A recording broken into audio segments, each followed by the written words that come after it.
ಕರ್ನಾಟಕ ರಾಜ್ಯ ಮತ್ತು ಬೆಂಗಳೂರು ನಗರದಲ್ಲಿ ಭಗೀರಥ ಜಯಂತಿಯನ್ನು ಆಚರಣೆಯನ್ನು ಅದ್ದೂರಿಯಾಗಿ ಆಚರಣೆ ಮಾಡಿದರು. ಈ ಆಚರಣೆಗೋಸ್ಕರ ನಮ್ಮ ಪರಮಪುತ್ರರು ಶ್ರೀ ಭಾರ್ಗವಾನಂದಗಿರಿ ಮಹಾಸ್ವಾಮೀಜಿ ಸೌದತ್ತಿ ಪೀಠ ಹಾಗೂ ನಮ್ಮ ಮಾದೇಶ್ವರ ಬೆಟ್ಟ ಸರಗೂರಯ್ಯನವರು ತಿಮ್ಮಸ್ವಾಮಿ ಗುರುಗಳು ಕೊಳ್ಳೇಗಾಲ ಹಾಗೂ ನಮ್ಮ ಚಿಕ್ಕೋಳು ಸಾಹೇಬರು ಹಾಗೂ ನಮ್ಮ ಜಯಶ್ರೀ ಮೇಡಮ್ನವರು ವಿಷ್ಣುನಾಥರವರು ಹಾಗೂ ಎಲ್ಲ ಶ್ರೀನಿವಾಸ ಸಮಾಜ ಕಲ್ಯಾಣಕ್ಕೆ ಎಲ್ಲರ ನೇತೃತ್ವದಲ್ಲಿ ಇವತ್ತು ಅದ್ದೂರಿಯಾಗಿ ನಮ್ಮ ಭಗೀರಥ ಜಯಂತಿ ಆಚರಣೆ ಇವತ್ತು ಇಲ್ಲಿ ಕಾಂಜಿಭವನದಲ್ಲಿ ತುಂಬ ಸುಂದರವಾಗಿ ಕಾರ್ಯಕ್ರಮ ನಡೆಯಿತು. ಆ ಕಾರ್ಯಕ್ರಮ ಯಶಸ್ವಿಯಾಗಿ ಕಾರ್ಯಕ್ರಮ ಮಾಡಿದೆ.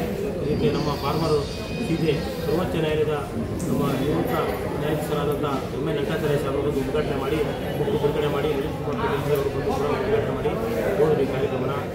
ಈ ಕಾರ್ಯಕ್ರಮ ಬಹು ಯಶಸ್ವಿಯಾಗಿ ಇವತ್ತು ರಾಜ್ಯಾದ್ಯಂತ ಆಚರಣೆ ಮಾಡೋದಕ್ಕೋಸ್ಕರ ಎಲ್ಲ ನಾವು ಮಾಡಿದ್ವಿ. ಆದರೆ ಮುಂದಿನ ದಿನಗಳಲ್ಲಿ ಕರ್ನಾಟಕ ರಾಜ್ಯದಲ್ಲಿ ಏನು ಹಚ್ಚಾರ ಒಂದು 7 ಕೋಟಿ ಓಂ ನಮ್ಮ ಶಿವಾಯ ಬರೀಬೇಕು ಅಂತೇಳಿ ಜಪವನ್ನು ಈಗಾಗಲೇ 2 ಕೋಟಿ ಬರೆದರೆ 5 ಕೋಟಿ ರಾಜ್ಯ ತುಂಬ ಬರೆಸ್ತಾ ಇದ್ವಿ. ಹಚ್ಚಾರ ಸಂಕಲ್ಪಕ್ಕೆ ಆ 7 ಕೋಟಿ ಜಪವನ್ನು ಬರೆದು ಕಂಪ್ಲೀಟ್ ಮಾಡಿ ಎಲ್ಲ ನಾವು ಉಪಹಾರ ಸಮಾಜದ ಬಾಂಧವರೆಲ್ಲ ಸೇರಿ ಎಲ್ಲ ಅದನ್ನು ಬರೆದು ಮುಗಿಸಿ ನವೆಂಬರಲ್ಲಿ ಪ್ಯಾಲೇಸ್ ಗ್ರೌಂಡಲ್ಲಿ ಸನ್ಮಾನ್ಯ ಶ್ರೀ ನರೇಂದ್ರ ಮೋದಿಜಿಯವ್ರನ್ನ ಮತ್ತು ಯೋಗಿ ಆದಿತ್ಯನಾಥ್ಜಿಯವ್ರನ್ನ ಶಿವರಾಜ್ ಚೌಹಾಣ್ಜಿಯವ್ರನ್ನ ಭೂಪೇಂದ್ರ ಯಾದವ್ಜಿಯವ್ರನ್ನ ಹಲವಾರು ಗಣ್ಯಮಾನವ್ರನ್ನ ಡೆಲ್ಲಿಂದ ಒಂದು ಬಹುದೊಡ್ಡ ಕಾರ್ಯಕ್ರಮವನ್ನು ಸುಮಾರು 3 ರಿಂದ 4 ಲಕ್ಷ ಜನಸಂಖ್ಯೆಯನ್ನು ಒಂದು ಕಾರ್ಯಕ್ರಮವನ್ನು ಮಾಡಿ ಈ ದೇಶಾದ್ಯಂತ ಏನು 12 ಕೋಟಿ ಉಪಹಾರ ಸಮಾಜ ನಾವು ಜನಸಂಖ್ಯೆ ಇದ್ವಿ. ಬಿಹಾರ, UP, ವಾರಣಾಸಿ ಎಲ್ಲ ಸ್ಟೇಟ್ಗಳು ಕೂಡ ಉಪಹಾರ ಜನಸಂಖ್ಯೆಯನ್ನು ಉಪಹಾರ ಈ ಕಾರ್ಯಕ್ರಮವನ್ನು ಸಚಿವರು ಸಂಕಲ್ಪ ಮಾಡಿದ್ವಿ. ಆ ಕಾರ್ಯಕ್ರಮಕ್ಕೆ ನಾವು ನವೆಂಬರದ್ದು ಆ ಕಾರ್ಯಕ್ರಮದ ಅಪಾರ್ಟ್ಮೆಂಟ್ ನಾನು ಪ್ರಧಾನಿಗಳ ಅಪಾರ್ಟ್ಮೆಂಟ್ಗೆ ಫಿಕ್ಸ್ ಮಾಡಿದ್ದು ಹೋಗಿ ತಗೊಂಡು ಅವರೆಲ್ಲ ಕರೆಯುವಂಥ ಕೆಲಸ ಮಾಡಿ ಈ ಕಾರ್ಯಕ್ರಮವನ್ನು ಸೃಷ್ಟಿಯನ್ನು ಮಾಡಿದ್ವಿ. ಹಾಗಾಗಿ ಮುಂದಿನ ದಿನಗಳಲ್ಲಿ ಉಪಹಾರ ಸಮಾಜವನ್ನು ನಾವೆಲ್ಲ ಒಂದು ನಿಮಿಷ ಒಗ್ಗಟ್ಟು ಮಾಡಿಕೊಂಡು ನಮ್ಮ ಎಲ್ಲರೂ ಇಲ್ಲಿ ರಾಜ್ಯಾದ್ಯಂತ ಮೂಲೆಯಿಂದ ಬೀದರ್ಗಿಂದ ಚಾಮರಾಜನಗರ ತನಕ ಇವತ್ತು ಈ ಕಾರ್ಯಕ್ರಮವನ್ನು ಯಶಸ್ವಿ ಮಾಡಿದರೆ ಎಲ್ಲರಿಗೂ ಕೂಡ ನಾನು ಅಭಿನಂದನೆ ಹೇಳೋಕ್ಕೆ ಇಷ್ಟಪಡ್ತೀನಿ.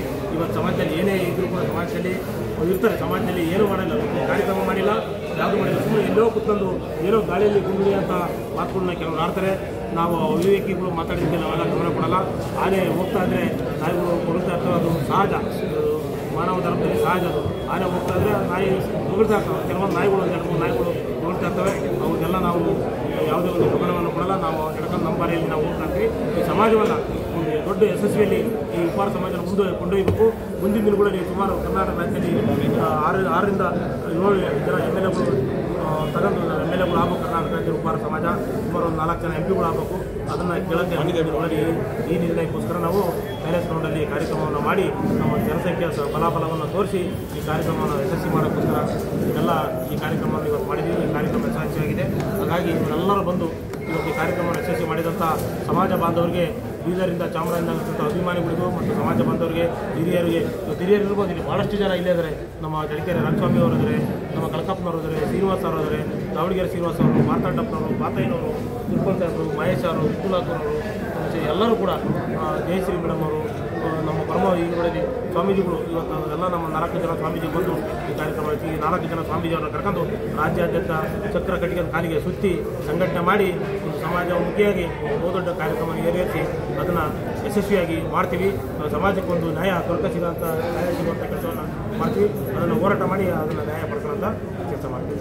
ಈಗ ಜಪವನ್ನು ಬರ್ತಾರೆ ಅಜ್ಜಾರು, ಅದಕ್ಕೆ ಅಜ್ಜಾರು ಸಂಕಲ್ಪ ಮಾಡಿದರೆ ಏನು ಸೈನಿಕರು ಈ ದೇಶದ ಸೈನಿಕರು ಬಾರ್ಡರಲ್ಲಿ ಸೈನಿಕರು ರಕ್ಷಣೆಗೋಸ್ಕರ 7 ಕೋಟಿ ಸಂಕಲ್ಪ ಬರೆಯೋದ್ರಿಂದ ಅಜ್ಜಾರು ಅದರ ಸೈನಿಕರಿಗೆ ಒಂದು ರಕ್ಷಣೆಗೋಸ್ಕರ, ದೇಶ ಕಾಯಕ್ಕೋಸ್ಕರ ಅದನ್ನು 7 ಕೋಟಿ ಜಪವನ್ನು ಮಾಡಿ ಬರ್ತಾರೆ. ನಾನು ಗಿರೀಶ್ ಉಪಾರ ಮಾಜಿ ಅಧ್ಯಕ್ಷರು, ರಾಜ್ಯ ಸಚಿವರು, ಇನ್ನು ನಮ್ಮ ಅಜ್ಜಾರು ಯಾಕೆ 7 ಕೋಟಿ ಬರೆಸಿದ್ದಾರೆ, ಮುಂದೆ ಕಾರ್ಯಕ್ರಮ ಅವ್ರ ನೇತೃತ್ವದಲ್ಲಿ ನಡೀತಿದೆ. ಅವರ ಅಜ್ಜಾರು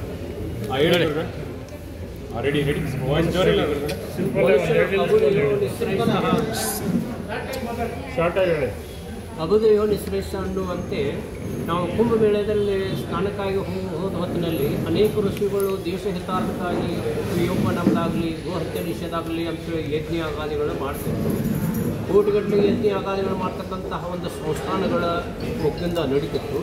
ಆಗ ನನ್ನ ಭಾರತ ಸಾಧು ಸಮಾಜದ ಒಂದು ಸಂಘಟನೆ ನನ್ನ ಏನಿಗೆ ನೀವೇನು ಮಾಡ್ತೀರಾ ರಾಷ್ಟ್ರೀಯ ವಿದ್ವಾಂಸರು ನೀವು ಒಳ್ಳೆಯದು ಅಂದಟ್ಟಿಗೆ ನಾನು ಇಷ್ಟು ದೊಡ್ಡ ಖರ್ಚು ಮಾಡಿ ಮಾಡಲಿಕ್ಕೆ ನನಗೆ ಅಸಧ್ಯಕ್ಕಪ್ಪ ನನಗೊಂದು 2 ದಿವಸ ಟೈಮ್ ಕೊಡಿ ನಾನು ಏನು ಉತ್ತರ ಕೊಡ್ತೀನಿ ಅಂತ ನಾವು ಕುತ್ಕೋದು ಗಂಗಾ ನದಿ ದಂಡೆಯನ್ನು ಕುತ್ಕೊಂಡು ವಿಚಾರ ಮಾಡಿದಾಗ ಸಾಮಾನ್ಯರಿಂದ ಹಿಡ್ಕೊಂಡು ಯತಿಪರ್ಯಂತರವಾಗಿಯೂ 7 ಕೋಟಿ ಮಹಾಮಂತ್ರವನ್ನು ನಾವು ಬರೆಸಬೇಕು.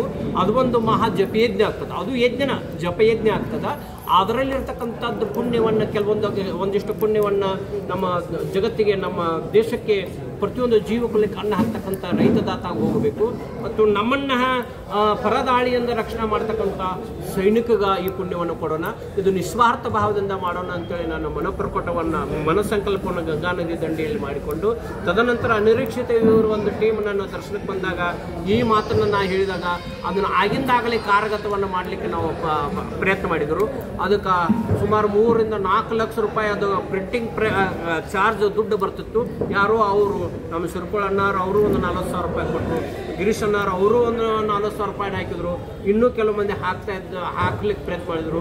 ಕಡೆಗೆ ನಾನು ಸ್ವಲ್ಪ ಸ್ವಪ್ರಯತ್ನದಿಂದ ನನ್ನ ಭಕ್ತರನ್ನು ಹಿಡ್ಕೊಂಡು ಅದ್ರ ದುಡ್ಡು ಸಂಗ್ರಹ ಮಾಡ್ಕೊಂಡು ಸುಮಾರು ಈಗ ರನ್ನಿಂಗ್ ದೇರ್ 6 crore 50 lakh 6 ಕೋಟಿ 50 ಲಕ್ಷ ಈಗ ರನ್ನಿಂಗ್ದಾಗದ.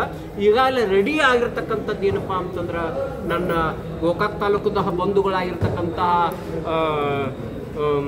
ಚಿದಾನಂದ ಬಂಡಿ ಅಂತಕ್ಕಂಥ ಒಬ್ಬ ಮಾನವ ಸ್ವಂತ ರೊಕ್ಕ ಹಾಕಿ 41,000 ರೂಪಾಯಿ ಅದಕ್ಕೆ ಹಾಕಿ ಅದನ್ನು 1 ಕೋಟಿ ಮಂತ್ರವನ್ನು ತೆಗೆದುಕೊಂಡು ಕೇವಲ 15 ದಿವಸದಲ್ಲಿ ಅದನ್ನು 1 ಕೋಟಿ ಮಹಾಮಂತ್ರವನ್ನು ಪೂರ್ಣ ಮಾಡಿಕೊಟ್ಟ.